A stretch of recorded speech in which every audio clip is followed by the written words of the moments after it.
Dear students, we are continuing with the chapter of oscillations. इस class में हम पढ़ेंगे सिंपल हार्मोनिक मोशन के बारे में। अभी तक हमने हार्मोनिक नॉन हार्मोनिक मोशन के बारे में पढ़ लिया। ऑसिलेटरी मोशन और पीरियोडिक मोशन कौन सा होता है उसके बारे में पढ़ लिया। तो सिंपल हार्मोनिक मोशन में क्या ऐसा डिफरेंस है, एक हार्मोनिक और सिंपल हार्मोनिक मोशन डिफरेंट क्यों है, या कहते हैं कि ऑसिलेटरी और सिंपल हार्मोनिक मोशन में ऐसा क्या डिफरेंस आ जाता है कि हम इसको अलग से पढ़ते हैं। ठीक है, तो इस चीज के बारे में पढ़ेंगे। सबसे पहले देखते हैं कि होता क्या है। कोई भी पार्टिकल कोई भी पार्टिकल सिंपल हार्मोनिक मोशन कब एग्जीक्यूट करेगा, जब वो टू एंड फ्रो मूव करे। तब आप कहोगे तो ऑसिलेटरी मोशन भी करता है, ऑसिलेटरी मोशन भी टू एंड फ्रो मूव करे तो वो पीरियोडिकली कर रहा है।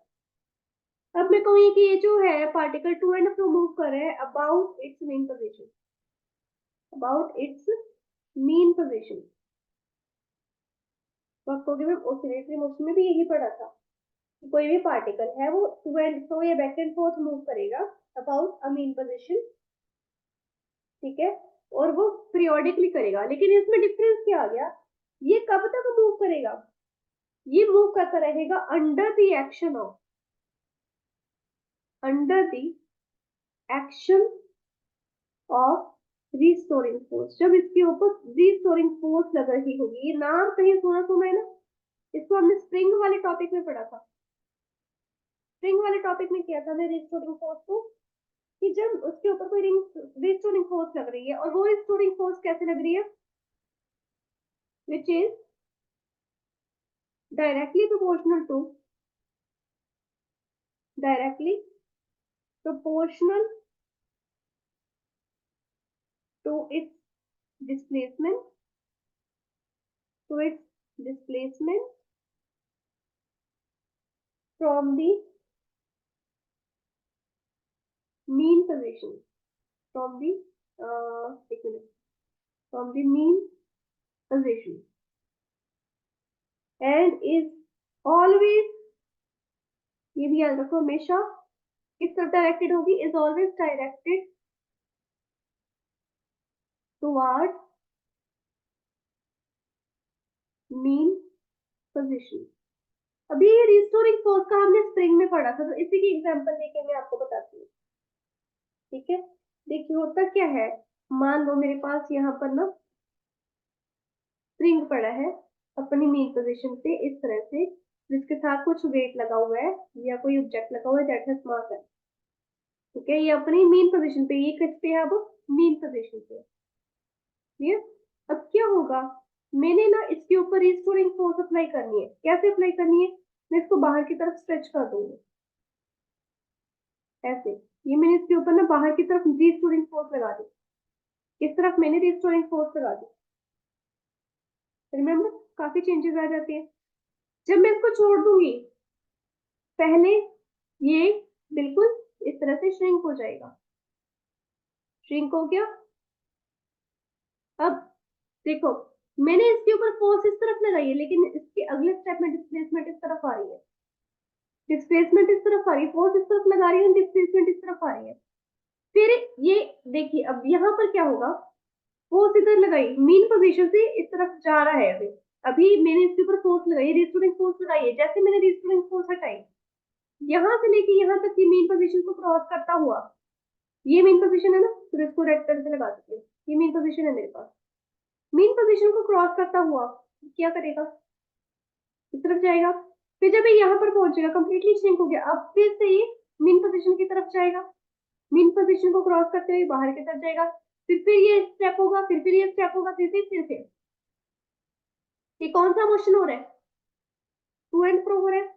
अब मेन पोजीशन के अबाउट हो रहा है, किसके कारण हो रहा है, यहाँ पर ये रिस्टोरिंग फोर्स एक्ट हुई थी, रिस्टोरिंग फोर्स इसके ऊपर लगाई गई थी। ठीक है, और ये डायरेक्टली प्रोपोर्शनल है to the displacement from its mean position. देखिए यहाँ से लेके यहाँ तक कितनी डिस्प्लेसमेंट होगी, ये देख लो, यहाँ से लेके यहाँ तक एक्स हो गया, फिर यहाँ से लेके यहाँ तक ये एक्स हो गया, तो इसको एक्स नहीं मानते। ठीक है, ये एक्स हो गया, मान लो इसको मेन पोजीशन के टुवार्ड्स। अब जो डायरेक्शन है हमेशा मेन पोजीशन के टुवार्ड्स। अब यही बात तो मैं कह रही हूँ आपको, कि पहले जब रिस्टोरिंग फोर्स अप्लाई करके हटा दिए क्या, तभी मेन पोजीशन की तरफ घूम रहा है, पूरा श्रिंक होके, कंप्रेस होके, फिर ये मेन पोजीशन की तरफ जा रहा है। फिर जब ये पूरा एक्सपेंड हो गया, खुल गया, पूरा एक्सपेंड हो गया, फिर भी मेन पोजीशन की तरफ जाके ये फिर से कंप्रेस हो गया, फिर भी मेन पोजीशन की तरफ जा रहा है। So it is always directed towards main position, right? एक और एग्जांपल करते हैं। मेरे पास है क्लासिक एग्जांपल एक, दैट इज सिंपल पेंडुलम। ये सिंपल पेंडुलम का थ्रेड है जिसको मैंने टेढ़ा मेढ़ा कर दिया, थ्रेड है और इसके ऊपर बॉब लगी है, ठीक है। अब मैं इसके ऊपर रिस्टोरिंग फोर्स लगाऊंगी। कैसे लगाऊंगी कि मैं इसको यहाँ से या तो हिट कर दूंगी, या फिर मैं इसको यहाँ से लेके यहाँ पर लाके रख दूंगी, यहाँ से लेके यहाँ पर लाके रख दूंगी, लगा के यहाँ खींच के ले आऊंगी इधर, तो यहाँ पे रख दूंगी, ठीक है। अब जब मैं इसको छोड़ दूंगी, यहाँ से जब मैं इसको छोड़ दूंगी मीन पोजीशन की तरफ, क्या मीन पोजीशन को क्रॉस करके फिर से अपनी एक्सट्रीम पोजीशन में आया इस तरह से, फिर जब ये वापस किया फिर मीन पोजीशन की तरफ किया, ये इसकी मीन पोजीशन है ना, this is mean position, this is extreme position, यही चीज है ना। फिर से एक्सट्रीम पोजीशन की मीन पोजीशन को क्रॉस करते इस तरफ गया, फिर मीन पोजीशन क्रॉस करते जाइए, लेकिन इसकी डायरेक्शन हमेशा मीन पोजीशन की तरफ है, और ये है किसके प्रोपोर्शनल। अब मेन बात आती है, जो रिस्टोरिंग फोर्स मैंने लगाई है किसकी प्रोपोर्शनल है, किसकी प्रोपोर्शनल है, डिस्प्लेसमेंट, कितनी डिस्प्लेसमेंट है। अब मैं यहाँ पे कह रही हूँ कि यहाँ पे भी मेरे पास एक्स डिस्प्लेसमेंट हो रही है, यहाँ पे भी सी डिस्प्लेसमेंट हो रही है, दोनों तरफ इस तरह से ये मेरी डिस्प्लेसमेंट हो रही है। तो मैं ये कह सकती हूँ F is directly proportional to x. तो अब क्या करूंगी मैं इसका साइन ऑफ प्रोपोर्शनैलिटी हटा के कांस्टेंट लगाऊंगी, तो दैट विल माइनस के एक्स, नेगेटिव के एक्स। क्या कर दिया मैंने यहाँ पे, नेगेटिव के एक्स लिख दिया। अब यही चीज तो मेरे पास स्ट्रिंग कांस्टेंट में थी, है ना। अब रिस्टोरिंग फोर्स याद करो क्या था, वो फोर्स जिसके ऊपर हम एक बार लगा दें तो बॉडी जो है इक्विलिब्रियम से तो हटते, लेकिन वापस से वही रिस्टोरिंग फोर्स जो उसके कारण ही वो बॉडी जो है वापस से इक्विलिब्रियम पोजीशन में आती है। रिस्टोरिंग फोर्स जो कि बॉडी के ऊपर अपनी एक फोर्स भी होती है जो एक्ट करती है कि वो उसको इक्विलिब्रियम पोजीशन में ले आए। अब इसके ऊपर ये चाहे, चलो मान लो इसको रिस्टोरिंग कहते हैं, इसमें कहते हैं एक्सटर्नल, चलो इसको रिस्टोरिंग नहीं कहते, इसको एक्सटर्नल कहते हैं, मैंने अपनी तरफ से लगा दिया। अब क्या होगा, अब इस बॉडी के अंदर अपनी कुछ इंटरनल एनर्जी होगी, अंदर से एक फोर्स लगेगी कि नहीं तुम जिस पोजीशन पे पहले थे वहीं पे रहो। यही कारण है कि ये जो ऑब्जेक्ट है मेन पोजीशन से क्रॉस होता हुआ जाता है और कोशिश करते हैं कि मैं धीरे धीरे करके मेन पोजीशन पे वापस आ जाऊं। तो दैट इंटरनल फोर्स को भी आप रिस्टोरिंग फोर्स कह सकते हैं। उसी के कारण जो ऑब्जेक्ट है अपनी मेन पोजीशन कौन सी होती है, पिछली क्लास में किया था, जिसको हम इक्विलिब्रियम पोजीशन, इक्विलिब्रियम स्टेट कहते हैं। इक्विलिब्रियम स्टेट जिसको आप क्या स्टेबल पोजीशन भी कह सकते हो, स्टेबल स्टेट या स्टेबल पोजीशन भी कह सकते हो, ठीक है। अब ये जो मैंने अभी इक्वेशन बनाई है F is equal to negative k x, ये हमें सिंपल हार्मोनिक मोशन के बारे में बताती है। जो इसमें मेरे पास के है, नेगेटिव के नहीं ले रही हूँ, अकेला के ले रही हूँ, पॉजिटिव के अपने आप में पॉजिटिव है, इसके आगे नेगेटिव जरूर लगा हुआ है, लेकिन ये अपने आप में पॉजिटिव है। और एक कांस्टेंट है, इसको हम कहते हैं फोर्स कांस्टेंट, इसको हम क्या कहते हैं, फोर्स कांस्टेंट, या याद आया स्प्रिंग फैक्टर भी कहते थे इसको, स्प्रिंग वाले टॉपिक में किया था स्प्रिंग फैक्टर। और इसको कैसे डिफाइन करते हैं, सीरीज स्टोरिंग फोर्स जो है प्रोड्यूस होगी पर यूनिट डिस्प्लेसमेंट की, ठीक है। तो यहाँ से मेरे पास है F is equal to negative k x, तो मैं क्या कर रही हूँ, के की वैल्यू निकाल रही हूँ एक्स अपॉन एफ, नहीं एफ अपॉन एक्स आएगा, सॉरी एक्स चला गया ना, एफ अपॉन एक्स आ गया, नेगेटिव लगा दो चलो। अब यहाँ पर इसका यूनिट क्या आ गया, न्यूटन पर मीटर, एक्स तो डिस्प्लेसमेंट ही है, तो नेगेटिव साइन क्या बता रहा है यहाँ पे भी नेगेटिव आ गया, यहाँ पे भी नेगेटिव आ गया, के तो अपने यहाँ पे पॉजिटिव है। आगे नेगेटिव साइन का क्या मतलब है, नेगेटिव साइन सोचो क्या था, नेगेटिव साइन क्या शो कर रहा है, ये शो कर रहा है जो रीस्टोरिंग फोर्स है is always opposite to the direction of displacement. Restoring force is always opposite to the direction of displacement. यहाँ पर x इस तरफ जा रहा है ना, यहाँ पर इस तरफ जा रहा है, डिस्प्लेसमेंट इस तरफ हो रही है, फोर्स इस तरफ होगी. यहाँ पर फोर्स इस तरफ है तो डिस्प्लेसमेंट की कोशिश होगी कि मैं अपनी मेन पोजीशन पे पहुंच जाऊं. डिस्प्लेसमेंट इस तरफ हो जाएगी, मूवमेंट इस तरफ होगी, फोर्स ऑपोजिट लग रही है ना, तो इसलिए यहाँ पर F और X दोनों ऑपोजिट डायरेक्शन में होती है. ठीक है, यहाँ पे F है और ये F और X जब ऑपोजिट डायरेक्शन में है, इससे हमें पता चल रहा है कि इसके ऊपर अब नेगेटिव साइन आएगा. ठीक है, यहाँ तक पता चल गया आपको. अभी इसको आगे पढ़ते हैं. अभी हम यहाँ पर इसके ऊपर Newton second law of motion भी अप्लाई करेंगे. Newton second law of motion क्या कहता है? F इक्वल्स टू m में इक्वेशन की थी Newton second law of motion से. हमने क्या इक्वेशन की थी? न्यूटन सेकंड लॉ हमें क्या बताता है? That F is equal to m. ठीक है, तो यहाँ पे भी मेरे पास F है, यहाँ पे भी F है, दोनों को इक्वेट कर दो. माइनस के एक्स मेरे पास m a के इक्वल आ जाएगा. एक्सेलरेशन क्या आ जाएगी? माइनस के अपॉन m x. यानी कि अब देखो ये तो कांस्टेंट है, फोर्स कांस्टेंट है, स्प्रिंग फैक्टर है, मास है, ये भी कांस्टेंट क्वांटिटी, ये कभी चेंज नहीं होता. किसी बचे पॉइंट पे चल जाओ. नेगेटिव साइन भी अपने आप में कांस्टेंट है, तो a is directly proportional to x. a is directly proportional to x, right. इस टर्म से मैं सिंपल हार्मोनिक मोशन को एक और तरीके से डिफाइन कर सकती हूँ. देखो यहाँ पे मैं इसको पहले इक्वेशन डायग्राम को हटा देती हूँ, यहाँ पे अच्छे से लिख देती हूँ. ये तो स्प्रिंग वाला टॉपिक आपने पहले किया हुआ है, तो ये तो इजी हो जाएगा अब आपके लिए. क्या है वो स्टेटमेंट, क्या है डेफिनेशन, क्या है? ए particle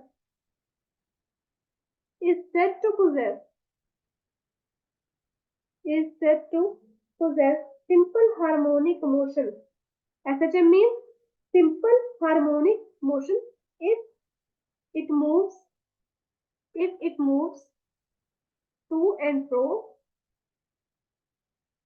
about a mean position under an acceleration. क्या तो डी मत कहो, under an acceleration which is directly proportional to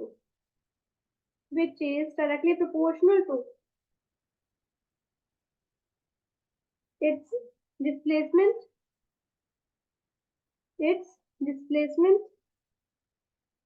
from the mean position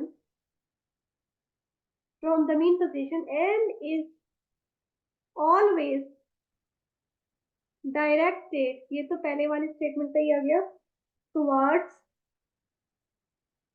mean position. तो यहाँ से मेरे पास एक और डेफिनेशन आ गई सिंपल हार्मोनिक मोशन की, कि कोई भी पार्टिकल जो है वो सिंपल हार्मोनिकली मूव करेगा जब वो टू एंड फ्रो मूव करे अबाउट द मीन पोजीशन, और जिस भी एक्सेलरेशन के अंडर आ रहा है वो एक्सेलरेशन जो है उसके डिस्प्लेसमेंट के डायरेक्टली प्रोपोर्शनल है. डिस्प्लेसमेंट कहां से लेंगे? मीन पोजीशन से एक्सट्रीम पोजीशन तक. ये डिस्प्लेसमेंट होगी. तो जो फोर्स है हमेशा मीन पोजीशन के टुवर्ड्स एक्ट करेगी. अब एग्जांपल्स क्या है? लोडेड स्प्रिंग की मैंने बता दी थी, चाहे आप इसको ऐसे सस्पेंड कर दो, ठीक है, जैसे सस्पेंड कर दो, चाहे हॉरिजॉन्टली रख लो. अब ट्यूनिंग फॉक पता है ना आपको? इस तरह से कुछ ट्यूनिंग फॉक होते हैं, इसके ऊपर हम स्ट्राइक करते हैं एक रॉड से, तो ये सनसनाता हुआ टॉम एंड जेरी में दिखाते थे ट्यूनिंग फॉक. जब उनको खाने के लिए बुलाया जाता था तो ऐसे वाइब्रेशंस क्रिएट करते हैं. देखिए ऐसे टू एंड फ्रो मूव कर रहे हैं ना, टू एंड फ्रो है कि नहीं? टू एंड फ्रो मूव कर रहे हैं, ये कौन सा मोशन है? Simple harmonic motion. ठीक है, या और एग्जांपल है कि अगर किसी मैग्नेट को आप एक यूनिफॉर्म मैग्नेटिक फील्ड में ध्यान से सुनो, किसी एक मैग्नेट को यूनिफॉर्म मैग्नेटिक फील्ड में सस्पेंड कर दो धागे से बांध के, आसपास यूनिफॉर्म मैग्नेटिक फील्ड हो और उसको सस्पेंड कर दो और वो ऑसिलेट करेगा। वो जो ऑसिलेशन होंगी वो कौन सी होंगी? Simple harmonic motion. कौन सी? Freely suspended magnet in a uniform magnetic field. उसकी जो ऑसिलेशन होंगी वो कौन सा मोशन पोजेस करेंगे? वो सिंपल हार्मोनिक मोशन पोजेस करेंगे। ठीक है, अब देखिए, अब यहाँ पे कुछ चीजें हैं हमें नोट करनी है। वो चीजें क्या है कि जो सिंपल हार्मोनिक मोशन है, क्या वो पीरियोडिक मोशन है? सिंपल हार्मोनिक मोशन क्या पीरियोडिक मोशन है? Yes. All SHM is periodic. All SHM में सारे के सारे सिंपल हार्मोनिक मोशन पीरियोडिक है। पर क्या सारे के सारे पीरियोडिक मोशन सिंपल हार्मोनिक है? नो। वाई? पीरियोडिक मोशन में टू एंड फ्रो अकेला नहीं काउंट होता, यूनिफॉर्म सर्कुलर मोशन भी काउंट होता है। जो हमारी अर्थ है वो ट्रेवल कर रही है, सन के इर्द गिर्द रेवोल्यूशन कर रही है, चक्कर काट रही है, वो भी तो पीरियोडिक है। Day and night, occurrence of day and night, वो टू एंड फ्रो नहीं है। ये नहीं है कि अभी आपने दाया हाथ ऊपर किया तो दिन निकल आया, अब सूरज आ गया, फिर आप दाया हाथ नीचे करके बाया हाथ ऊपर तो उठाया, चांद आ गया। टू एंड फ्रो नहीं चल रहा है, आपके हाथ पे नहीं चल रहा। तो all periodic motion, all periodic motion are not simple harmonic। Simple harmonic तो अकेला टू एंड फ्रो है, जो कि मेन पोजीशन के अबाउट हो रहा है और उसके अंदर एक्सेलरेशन को काउंट करें which is directly proportional to its displacement. वो डिस्प्लेसमेंट कहां से ले रहे हैं? मेन पोजीशन की तरफ से। इसके अंदर कौन सी फोर्स लग रही है? रीस्टोरिंग फोर्स लग रही है। कौन सी फोर्स लग रही है? Restoring force. आज की कौन सी रीस्टोरिंग फोर्स है बता दो? कोई फोर्स नहीं रीस्टोरिंग उसकी, तो वो तो अपनी ऑर्बिट में घूम रही है। ऐसा तो कुछ नहीं हो रहा ना प्लैनेट्स के बीच में, ये हैंड्स ऑफ क्लॉक में ऐसा कुछ नहीं हो रहा। यूनिफॉर्म सर्कुलर मोशन है, उसमें तो कोई भी पोजीशन नहीं ले रहे हैं, कुछ भी नहीं होता है।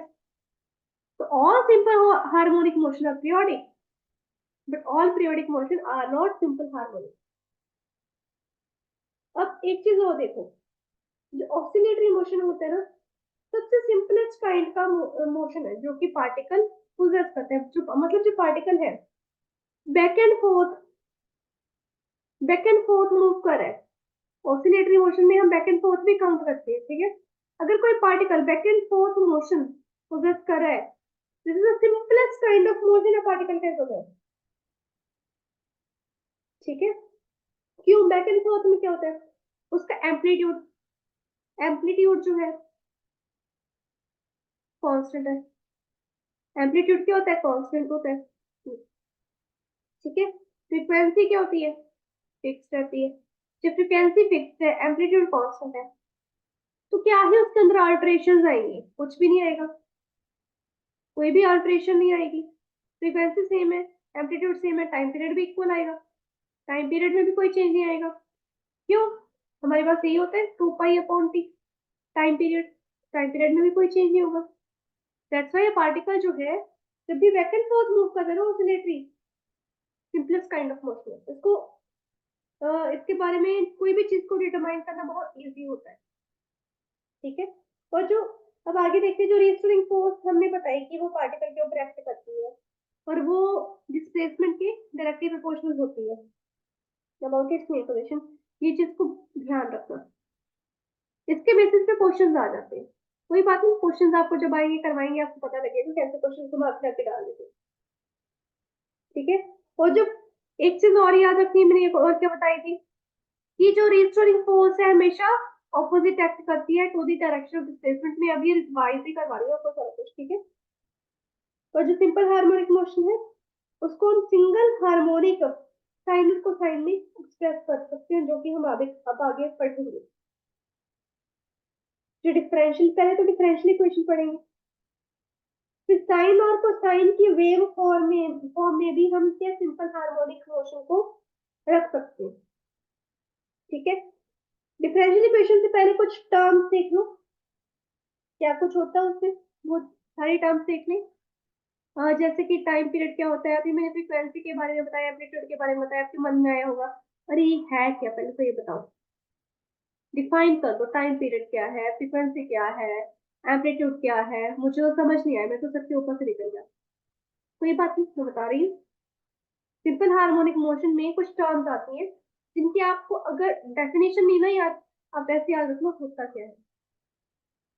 ठीक है, होता क्या है ये याद रखना बहुत जरूरी है कि क्या होता है।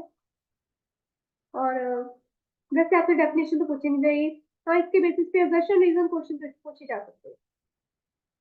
ठीक है, तो थोड़ा सा आप ध्यान से देखना।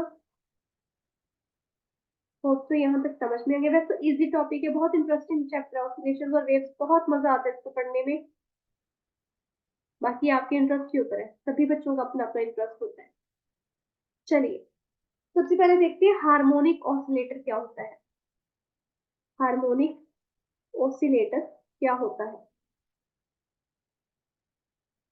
देखो, कोई भी पार्टिकल अगर वो एसएचएम पोजेस कर रहा है, कोई भी पार्टिकल अगर वो एसएचएम पोजेस कर रहा है, तो उस पार्टिकल को मैं कहूंगी कि वो हार्मोनिक ऑसिलेटर है। मान लो मेरे पास यहाँ पर एक बॉब है and this Bob is possessing SHM, तो मैं इस बॉब को क्या कहूंगी, इट इज हार्मोनिक ऑसिलेटर। इसको मैं क्या कहूंगी, कि एचओ है। एचओ मतलब हार्मोनिक ऑसिलेटर। ठीक है, फिर आती है टर्म डिस्प्लेसमेंट। डिस्प्लेसमेंट तो आपने वैसे लीनियर वाले कॉन्सेप्ट में पढ़ा हुआ है, shortest distance between two points is displacement. But इसमें वो शॉर्टेस्ट डिस्टेंस नहीं हम लेंगे। डिस्प्लेसमेंट क्या होगा, distance distance of the oscillating particle, distance of the oscillating particle from its mean position at any instant। किसी भी इंस्टेंट पे, किसी भी इंस्टेंट पे मतलब किसी भी टाइम पे, मान लो 1 सेकंड पे, 2 सेकंड पे, 10 सेकंड पे, मीन पोजीशन से इस ऑसिलेटिंग पार्टिकल का कितना डिस्टेंस है। मान लो अभी तक ये यहीं पे पड़ा है, इसके बीच कितना डिस्टेंस है, जब एक्सट्रीम पे पहुंचे कितना डिस्टेंस है, यहाँ से इसका कितना डिस्टेंस है, यहाँ से इसका कितना डिस्टेंस है, क्या है ये डिस्टेंस। किसी भी समय का काउंट कर सकते हैं और इसको हम एक्स से डिनोट करते हैं, रिमेंबर अभी हमने किया है, एक्स से डिनोट करते हैं। ठीक है, अब आगे देखते हैं, आगे है मेरे पास एम्पलीट्यूड, जिसका मैंने अभी नाम लिया था। शायद आपके मन में सवाल भी आया हो कि एम्पलीट्यूड क्या होता है। एम्पलीट्यूड बेटा होता है, देखो मैंने अभी बताया डिस्प्लेसमेंट। डिस्प्लेसमेंट क्या, डिस्टेंस मीन पोजीशन से किसका, ऑसिलेटिंग पार्टिकल का, किसी भी समय पे मान लो आपने 10 सेकंड पॉज करके देख लिया। ठीक है, 10 सेकंड पे उस ऑसिलेटर को रोक दिया और चेक किया कि अब इसकी क्या पोजीशन है, क्या डिस्टेंस है मीन पोजीशन से। मान लो ऑसिलेटर क्या 5 सेकंड में इधर गया, नहीं 4 सेकंड में इधर गया, 9 सेकंड में इधर गया, 10वें सेकंड पे यहाँ पे है। तो यहाँ से मेन पोजीशन की 10 सेकंड में क्या डिस्टेंस आया, that is the displacement. Amplitude क्या है, maximum displacement of the oscillating particle. क्या है, maximum displacement of the oscillating particle on either side on either side of its mean position। on either side of its mean position मतलब चाहे आप इस तरफ ले लो, इस तरफ कितना मैक्सिमम डिस्प्लेसमेंट और इस तरफ कितना मैक्सिमम डिस्प्लेसमेंट, यानी कि इससे ज्यादा ये नहीं मूव करेगा, इससे ज्यादा ये ऑसिलेटर मूव नहीं करेगा, ये इस पोजीशन तक मूव करे। तो यहाँ से यहाँ तक कितना डिस्टेंस है, मैक्सिमम डिस्टेंस कितना, मान लो 5 सेंटीमीटर है इसका, 5 सेंटीमीटर इसका क्या आ गया, एम्पलीट्यूड आ गया।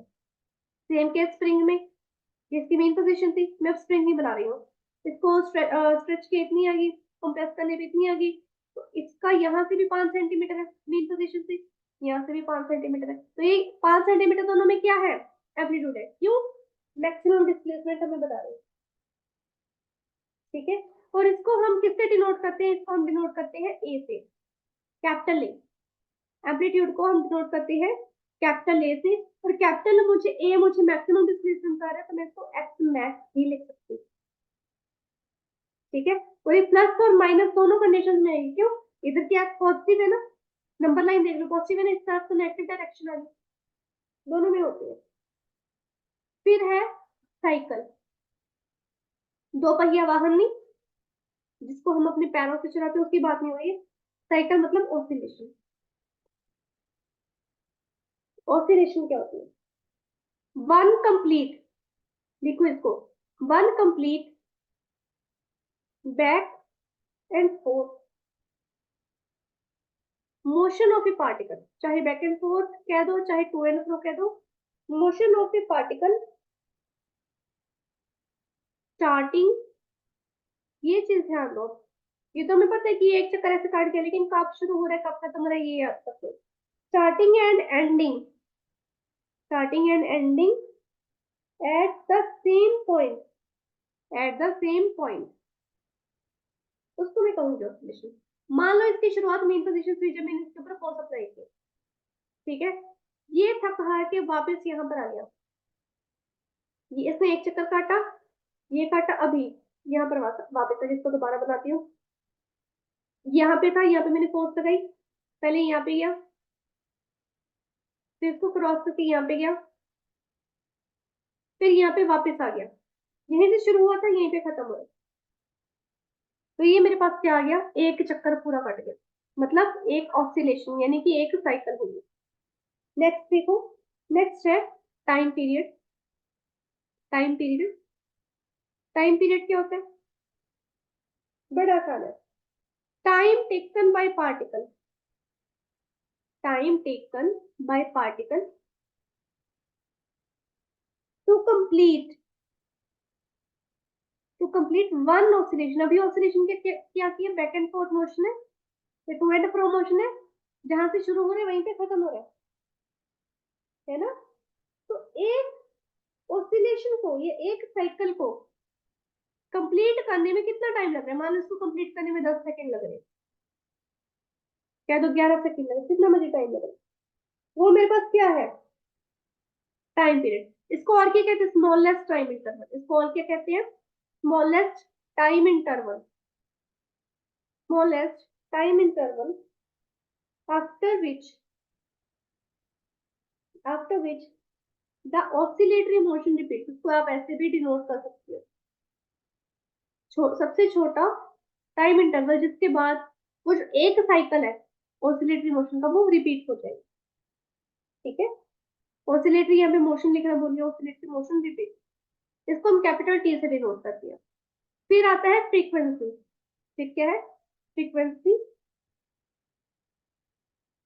अभी देखिए फ्रीक्वेंसी क्या होता है, एक आपके पास समय की फ्रीक्वेंसी की, एक आएगी एंगुलर फ्रीक्वेंसी की। फ्रीक्वेंसी क्या है? कितने नंबर ऑफ ऑसिलेशन होगी, नंबर ऑफ ऑसिलेशन कंप्लीटेड,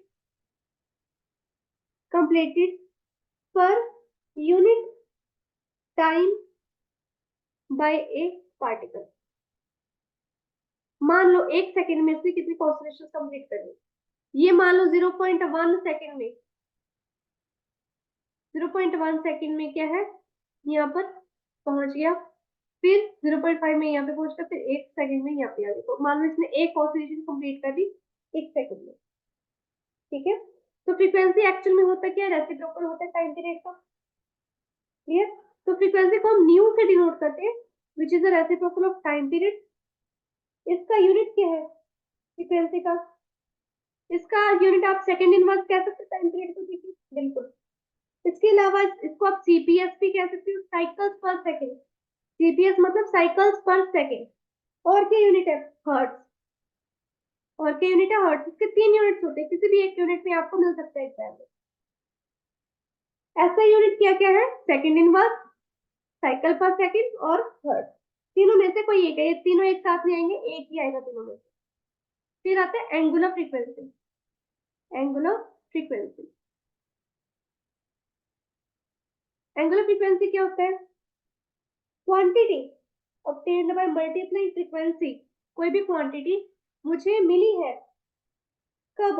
जब मैंने न्यू को यानी कि फ्रीक्वेंसी को 2 पाई से मल्टीप्लाई कर दिया, जब मैंने न्यू को 2 पाई से मल्टीप्लाई कर दिया, वो मेरे पास एंगुलर फ्रीक्वेंसी है।